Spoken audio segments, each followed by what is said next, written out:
বসতঘর ও সড়কের ওপর ঝুলছে বিদ্যুতের তার, কোথাও আবার ভেঙে পড়ে আছে খুঁটি। প্রায় 2 বছর ধরে এমন ঝুঁকি নিয়ে বসবাস করছেন রাঙামাটির কাপ্তাইয়ের চিতমরম ইউনিয়নের বটতলীপাড়ার 35টি পরিবার। সরেজমিনে দেখা যায় বটতলীপাড়ার প্রধান সড়কের উপর বিপজ্জনকভাবে ঝুলছে 11 কেভি বিদ্যুৎ সঞ্চালন লাইনের তার। কোথাও খুঁটি ভেঙে পড়ে আছে, আবার কোথাও বসতঘরের চালের উপর হেলে রয়েছে খুঁটি ও তার। এমন ঝুঁকিপূর্ণ লাইনের নিচ দিয়েই প্রতিদিন চলাচল করছেন স্থানীয়রা। বিশেষ করে শিশু ও বয়স্কদের নিয়ে আতঙ্কে রয়েছেন পরিবারের সদস্যরা। ও হাম্বাদ নষ্ট হয়ে গেছে, তো এই ছাগল তো মারা গেছে এখানে। তো সামনে কি হবে তো তা তো বলতে পারবো না। তো বাচ্চা তারা আছে, খেলাধুলা করছে, ওই সময় সামনে কি হবে কেউ জানে না।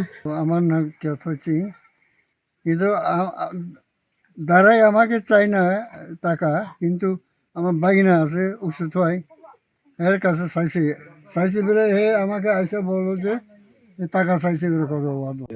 যারা কাজ করে এদেরকে মানে ঠিক করে দেওয়ার জন্য বলছিলাম। এটা না আরো কয়েকটা মানে ভেঙে পড়ে গেছে, এগুলোর মধ্যে ছাগলও কয়েকটা শর্ট খেয়ে মারা গেছে। দীর্ঘদিন ধরে বিষয়টি সংশ্লিষ্টদের জানানো হলেও স্থায়ী সমাধান হয়নি বলে অভিযোগ স্থানীয়দের। এমনকি লাইন সংস্কারের জন্য এক কর্মচারী টাকা দাবি করেছিলেন বলেও অভিযোগ রয়েছে। বৃষ্টি ও ঝড় হলে দুর্ঘটনার আশঙ্কা আরও বেড়ে যায়।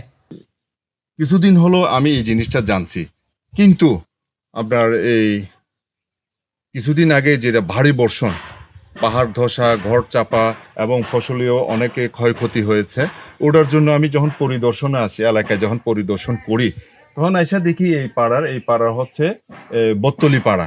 এখানে প্রায় 35-32টি পরিবার আছে।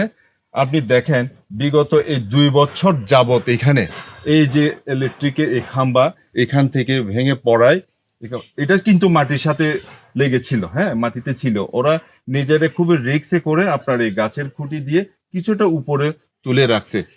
স্থানীয়দের দাবি, দুর্ঘটনা ঘটার আগেই ঝুঁকিপূর্ণ খুঁটি ও তার সরিয়ে নতুন নিরাপদ বিদ্যুৎ লাইন স্থাপন করতে হবে। পাশাপাশি অর্থ দাবির অভিযোগও তদন্তের দাবি জানিয়েছেন তারা। 2 বছর ধরে ঝুঁকি নিয়ে বসবাস বটতলীপাড়ার 35 পরিবারের।